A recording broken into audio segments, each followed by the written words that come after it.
Welcome to CoreLogic's Housing Market Update for February 2020, brought to you on behalf of Credit Union SA. The rebound in Australian housing values continued into 2020, with CoreLogic's National Home Value Index up 0.9% over the first month of the year. The latest figures take the annual growth rate to 4.1%. That's the fastest rate of growth over a 12-month period since December 2017. Housing values were higher in January across every capital city and rest of state region, apart from regional South Australia, where values held firm over the month. Such a widespread rise in housing values shows the recovery trend is spreading away from Sydney and Melbourne to other areas of the country where housing is more affordable. Across the capital cities, Sydney and Melbourne continued as the leaders for capital gains after recording more substantial declines during the recent downturn. Values increased by 1.1% and 1.2% over the month respectively, while Hobart, up 0.9%, achieved a higher growth rate relative to most other regions. The remaining capital cities generally saw a mild rise in values over the month. Across the rest of state markets, the strongest conditions were recorded in regional Tasmania, where values were up 1.3% over the month, followed by regional Western Australia at 0.9%, and then regional Victoria and regional Queensland, both up 0.8%. Although there's an apparent recovery across all the capital city and rest of state regions of Australia, the speed of growth has lost some momentum over recent months. The National Dwelling Value Index slowed from a recent monthly peak of 1.7% in November down to 0.9% in January. Seasonal effects provide some explanation for the slowdown, with our seasonally adjusted index implying this time of the year shaves around 1 basis point of growth from the December reading and about 2 basis points off the January reading. Factoring in these seasonal effects still shows a reduction in the speed of growth across most markets, especially Sydney and Melbourne, where affordability constraints are once again becoming more pressing. As advertised stock levels rise over the early part of the year, we could see some further dampening of growth rates in these already unaffordable markets. Nationally, housing values have recovered by 6.7% since finding a floor in June last year.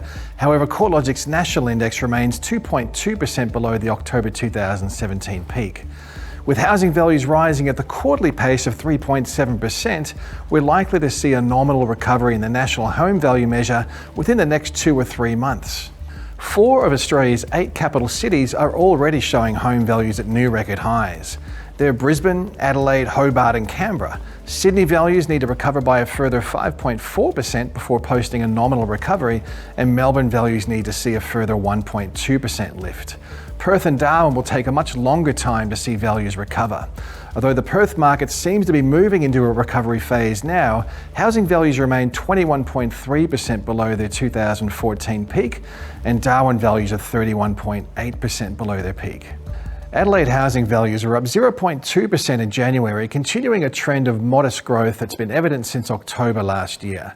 The latest month of growth has seen Adelaide home values reach a new record high after recovering the 1.6% decline recorded between late 2018 and mid-2019. Local unit values have been showing a slightly stronger trend than houses, with values up 1% over the past year, compared with the 0.3% rise in house values. Similarly, properties within the lower quartile have recorded a stronger trend, with values up 2.6% over the past year, compared with a 1.6% fall in upper quartile home values. Overall, the January results show a continuation in the recovery cycle and confirms that many of the smaller capital cities have already seen housing values recover from the recent downturn to reach new record highs. Of course, January can be a hard month to read the housing market. Seasonal factors deliver a reduction in sales activity, auction markets become quieter, and listing numbers drop sharply. Through February, we should receive a much better feel for housing market trends as activity returns to normal. Despite the seasonality, there is evidence to suggest that housing value growth rates are tapering in Sydney and Melbourne, although with values rising at more than 1% month on month, this pace of growth is still unsustainable considering household income growth is sluggish and housing affordability challenges are worsening.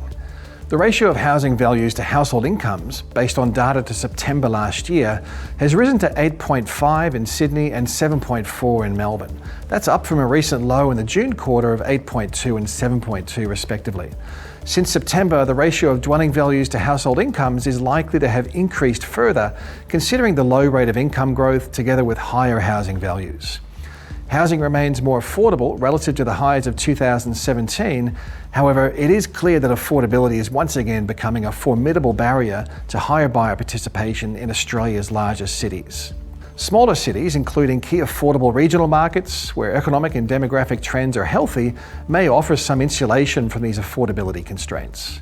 Looking ahead, interest rates are expected to see further reductions, which along with consistently strong population growth, is likely to continue to support housing market demand. From a supply perspective, new housing construction remains in decline, despite the recent uplift in dwelling approvals over the past few months. This may lead to undersupply pressures across the new housing sector later this year, providing support for housing prices through the year. A big test for the market will be advertised supply levels. As the market moves out of the festive season slowdown, we're expecting more homeowners to take advantage of the strong selling conditions and recovery in housing prices. Advertised listing numbers remain below average through most of 2019. We're expecting the number of homes available for sale to also rise in 2020, which may result in a wider range of choice. The knock-on effect could dampen the sense of urgency to purchase housing and could mitigate some of the more rapid growth. If you're interested in staying in tune with the housing market trends and economic factors affecting the market, you can visit the research pages at www.corelogic.com.au.